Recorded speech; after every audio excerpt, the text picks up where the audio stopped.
Well, hi everybody. Welcome to Dream Declare Deliver, the Learning to Feel segment, as I described in our first session, where what we're going into in this part of the experience of life and experience of trying to create a life worth living. We're really delving into the whole aspect of our emotions, our feelings, our emotions, our thoughts that go around those, our beliefs that are the belief system beneath all that. We're going to get into all of that and take that apart.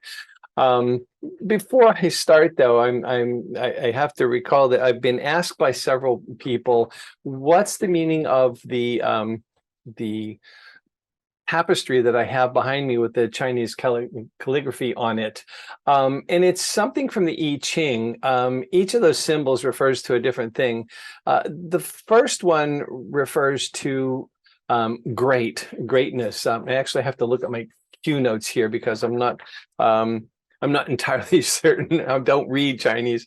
But the first one refers to great, like as in big, huge, immense things, like the world is great, the world is big. The second symbol refers to virtues, morals, our standards, our ways of being. The third character is about carrying, holding on to, bearing the weight of, and being able to handle. And the last one is everything. It could be the world, it could be things in general, or great things. And when they're put together, the phrase actually states that great virtue carries everything. Great virtue is the quality of the leader that is able to handle even the greatest and the biggest and the hardest of things. So it's really a call to step up morally in our lives and be that great leader. So I just wanted to start off by giving a little bit of my background here, what's in the background behind me, as part of this session. So today I'm just going to do something pretty simple. I don't know how long it'll go, but I want to distinguish between feelings and emotions. And that's not a simple thing to do. There's a lot of stuff written about feelings and emotions, and in popular literature, a lot of times those are used interchangeably. But I want to differentiate.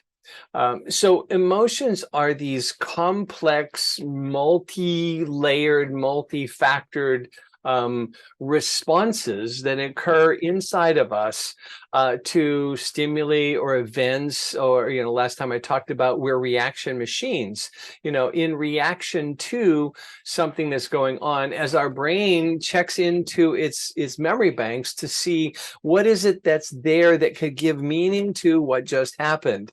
So our emotions are these response bodies, these things that happen inside of us, that are considered relatively brief, but pretty intense things that occur, that are triggered by our thoughts and our beliefs. And you might ask, how do our thoughts and our beliefs get there? They get there because of our experience. So as we go through life from before we're born, we experience in the womb even the care of our mother, or if our mother is in trauma or anxious or whatever, the fetus actually experiences that too, and can come out, colicky or nervous or whatever. We're already perceiving, and our brain's already perceiving what's going on around us. But by the time we're born, that kicks into high gear. And so our brains are collecting data all the time and storing that as memory, storing that as experiences that we've had. Those experiences over time build up. They form piles. I got a stack of these things here, that the world has hurt me, that the world has been mean to me. And so all of a sudden I have a belief perhaps that the world is a dangerous place. you know. Other person might say, the world has been wonderful. My parents are just loving and care for me. They take care of me all the time. My siblings are close and tight with me. My neighbors are fun. They often will see me playing outside and so on and so forth. And so that person ends up with a belief that the world is this loving place. Our beliefs get in place by those experiences. Then those beliefs become the filter through which we perceive all the other experiences to come. So we start into this confirmation bias, if you will, that we have a belief system that's already in place. And as new things happen, as new experiences come on us, that we filter those experiences through what we assume the world to be like, assume our parents to be like, assume our friends to be like, assume us to be like. We have thoughts about ourselves. We've learned what we can and can't do. If you grew up a small, skinny little kid and was picked on by other people, you would have one experience of who you are. If you grew up a big, strong person, athletically inclined or whatever, you have a different kind of view of who you are and what your gifts are or aren't.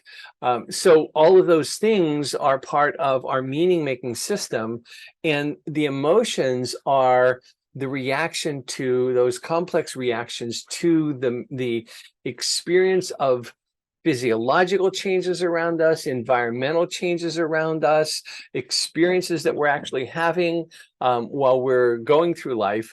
And the emotion is something that we that we naturally do. We all psychologists seem to agree that emotions are natural. It's what we do with them that really differentiates us one from another.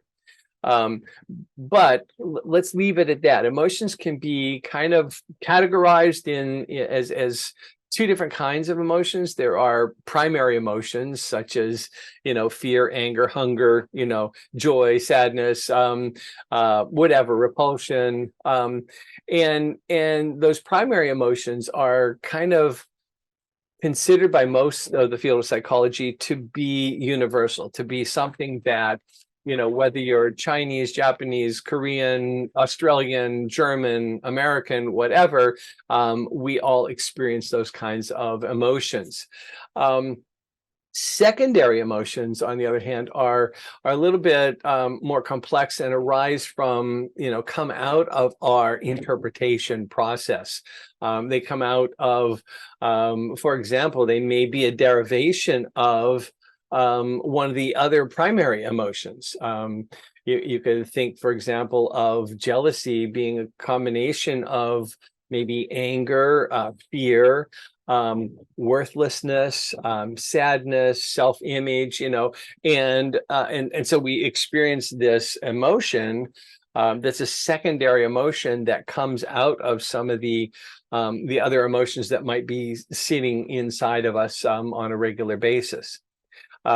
So we have emotions. We'll come back to that in a second, but emotions are these complex, multifaceted responses to life. All right. Now let's talk about feelings. Feelings, on the other hand, are the experience of the emotion. They're the experience of what's going on inside of us as we go through that appraisal or that evaluation of what's going on. So we have our primary reaction, our primary and secondary emotions, and then we have a somatic experience. There's a bodily sense of something going on. Take, for example, the emotion fear. What we experience as feelings when we have the emotion fear is our pulse races, our breathing gets shallow and rapid. We get cold, clammy hands because our blood is concentrated into the central organs of our body, and we don't get as much out to our hands and feet, so we get cold hands and feet. Maybe even clamminess, sweatiness, and things like that, as certain systems, autonomic systems, are fired up by that emotion, and we experience the feelings that are associated with fear. as those bodily sensations. So think of love, for example, another good one to think of. Love is this, oh boy, I don't even want to get into it. It's so complex. There are so many factors of what we experience in that emotion.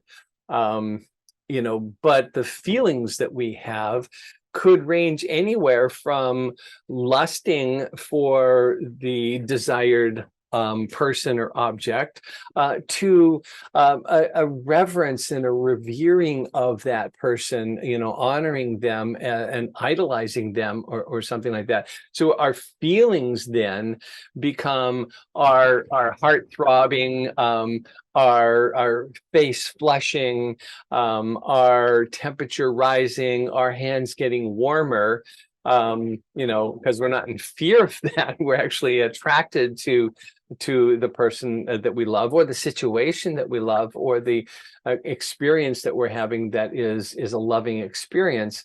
So all of those things turn on different physiological responses. What we mostly go through life experiencing or noting is our feelings. We are aware of our feelings. We're not as aware of our emotions. So when we talk about emotional intelligence, one of the things that we're really talking about is trying to get in touch with what's the emotion that those somatic bodily sensations, those feelings, are coming from. Are they coming from an emotion called disgust? Are they coming from an emotion called anger? Are they coming from an emotion called love or compassion or gratitude, or where are they coming from? So what we use in emotional intelligence in training people to become much more emotionally cognizant is that we pay attention to our feelings. All right. We pay attention to what's going on in our bodies so that we can get a sense of what's the real emotion that we're feeling. Right. So let's say, for example, in fear, fear tells us to run away. So part of our fear response, the fight, flight, or freeze response that we have when fear is the emotion, the fight, flight, freeze are the feelings that we get. We want to run away from it. We want to get to safety. We want to do something to take care of ourselves, because that emotion is causing these reactions. So they're really interlocked, feelings and emotions, but I want to try to pull them apart, because helping us, if we start looking at what is it that I'm running away from, I can get to what the emotion is. Oh, that's a fear. But then here's the big part. Then there's a thought or a belief system that's already in place that's behind the fear emotion. Panic in my body, upsetness, tightness of muscles, perspiration, shallow, rapid breath, ready to fight. All of those kinds of things are my feelings. Oh, I'm in fear. What is the belief then that's behind my fear? And we can port back to the world is a safe place. The world is a scary place. We can port back to, let's see, we see a tiger or a lion approaching us, or some vicious beast approaching us. We can go back to a place where we say, oh, those are mean, nasty animals. I could be their prey. And so there's a belief system there. I always marvel at this guy who posts videos on Facebook or TikTok or one of the social medias. A guy who trained and nursed a small lion cub to health when it was young. They released it to the wild again, and then 10 years later he goes back, and this huge alpha male lion comes charging out of the bush towards him, recognizes him, and just leaps up and puts his forearms around the guy, hugs him, licks him, and it's a joyous video. Now, if you and I were in that situation, we'd see that lion coming and we would beat feet out of there as fast as possible to get to protection, because, we have a belief that that lion's going to hurt us or harm us. Whereas this guy knew the lion, he knew its territory, and he was aware of it, and he trusted that he would recognize his smell and all that kind of stuff, so that he stood there without fear. Two situations, you and I would be in one situation, or one set of emotions and feelings, and he's in a different set.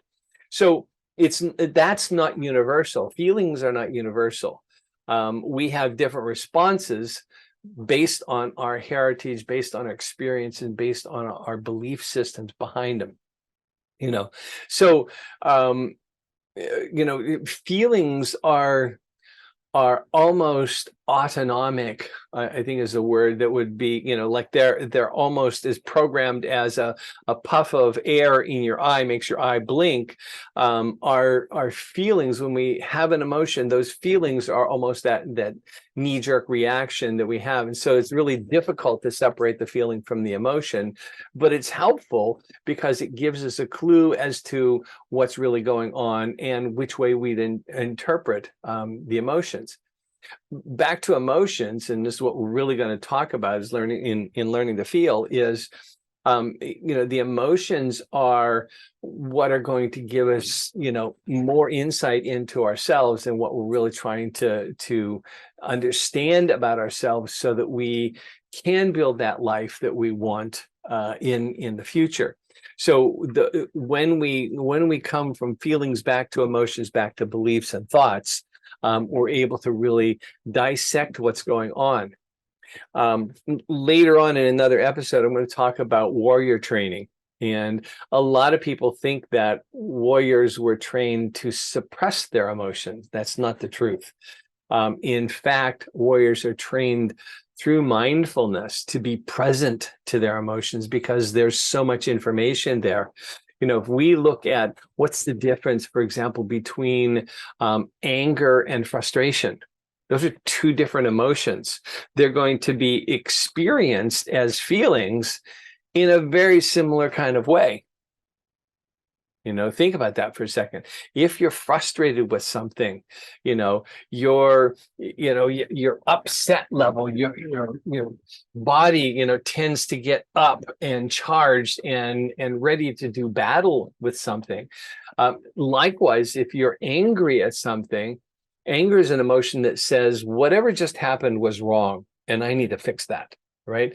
Frustration is an emotion that says things are not going the way I anticipated or wanted to go, and I need to look at what's the possible source of that, or how do I rectify that.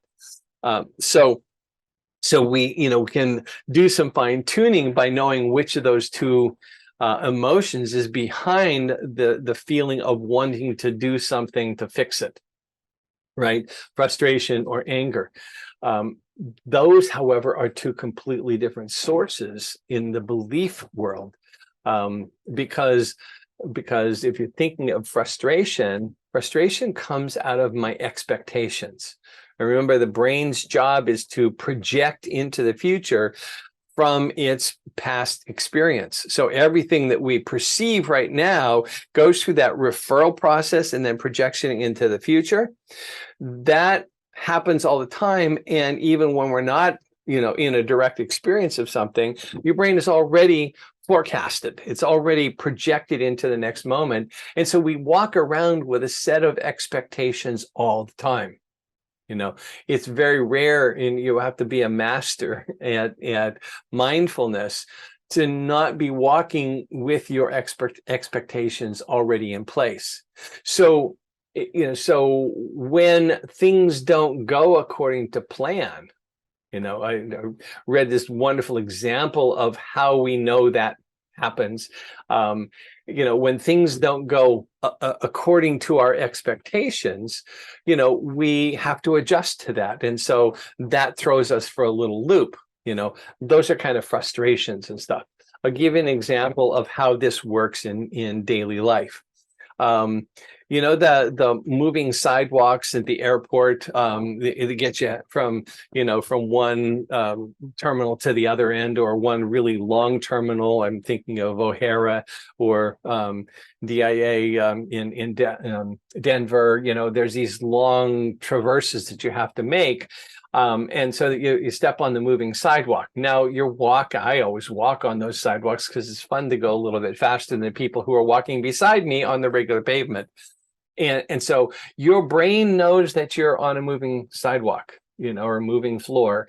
And it knows that when it comes to an end, it's going to have an adjustment to make, but it's always wrong. You know, I always, no matter how much I anticipate I'm going to have to walk a little faster there, it catches me, you know, because my brain's not entirely accurate at projecting into the expectation world. It makes up stuff, and it makes projections, but there's a kind of a discord between what it projects and what actually happens. So we have this little that happens at the end when we step off the moving sidewalk and onto solid ground again, where we expected to have to change our pace, but the change was different than what we expected. That's kind of what happens in a great big sense in terms of our expectations and our frustrations. So frustration is an experience of the difference between what we expected and what's really happening, right? Anger is a different emotion. Anger is, as I said, is something just happened that to you or to another person, you know, because anger can happen about somebody, seeing somebody be victimized in front of you, and your body's reaction is, that's not right. That's wrong. That's bad. And so we get an emotion called anger, which is, I need to fix that. I need to right that wrong. There's a wrong that's been done. It needs to be righted. This, you know, it can't go on this way. Now, put that into the context of our belief system. The world is fair. The world is not fair. The world is ambivalent. Doesn't give a damn whether you like it or not. It just is. It's going to flow its rivers. It's going to have its forest fires. It's going to do all those things. And it really doesn't give a crap what you think. You know, whatever your belief system is about the world, the universe, and things around you, when something is wronged, when something is violated, that reaction is different than when you expect something to happen and it doesn't happen the way you expected it. So the differentiation between anger and frustration gets clearer as you deep dive into the backdrop behind your emotions and your feelings, right? So today, you know, I just really wanted to get into those distinctions about, you know, feelings and emotions. You know, there's a lot of psychological theory that goes around this, and the world is kind of divided. There's, you know, a long time ago, William James, kind of the father of modern psychology, said that all emotions come from physiological charges or physiological changes, you know, things that we experience in our body. You know, so he felt that it was the other way around, that the feelings were the source of the emotion, you know. Then later on, you know, they turned around the other way, that the emotions are the source of the feelings, of the physiological response. And that theory lived for a while. Then, you know, I don't know who it was, came along after that, who suggested the two-factor theory, that it's a combination of both the physiological arousal and the belief and mindset that goes on inside of that. And then I think later on, you know, what we've come to in modern psychology is what I propose, which is that feelings exist and emotions exist. They're part of our human anatomy and physiology, and that what we can use them for is more of an appraisal of our world, an appraisal of ourselves, and an introspective tool than to worry about, is this is it a chicken or an egg, kind of thing. So I didn't want to get into like a lot of theory on that, but the whole point is that emotions and feelings have been debated. Well, William James was around in the late 1800s, 1890, 1880, somewhere in that area.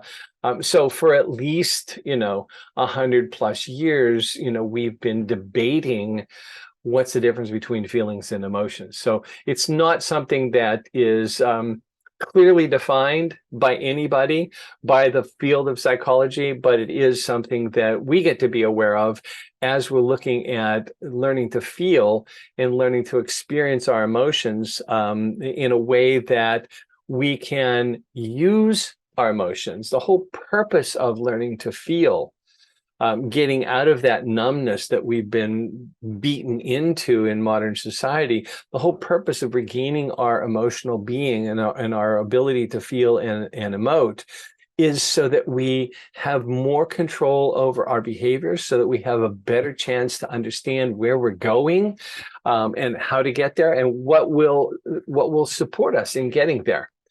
So, I'm going to wrap it up right there, and just talk briefly, just about this distinction of feeling and emoting. I hope that doesn't land as too much ado about nothing, as the Bard said, but really, helping us to understand when we're using those terms, feelings and emotions, that there is a slight difference or a big difference depending on which theory you follow.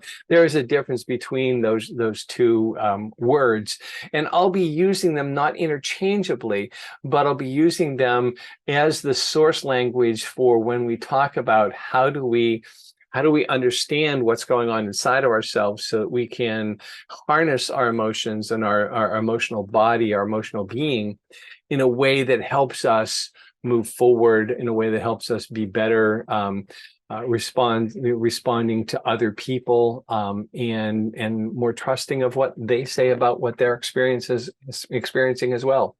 So thank you so much. We're going to continue down this path a little bit. I have lined up a couple of speakers to interview, that will help us look at things like cross-cultural emotionality. How does it differ from one culture to another? While these things are universal, absolutely. I mean, we're all humans. We laugh when we're happy and we cry when we're sad. But what makes us happy and what makes us sad? What makes us angry or frustrated or in love or things like that is different because of the language and the culture that we grew up in. So we'll get into that one. I have a couple of people lined up to talk about other parts of that. A psychologist who's a good friend of mine, who works with corporate leaders. She calls herself a corporate psychologist, and sometimes I refer to her as a corporate shaman, because she really does bring the tools of emotionality into the boardroom and allows people to work with that. So we have some good places to go yet, and I invite you to come back and look at the next set of talks on learning to feel. Thanks a lot. Have a great day.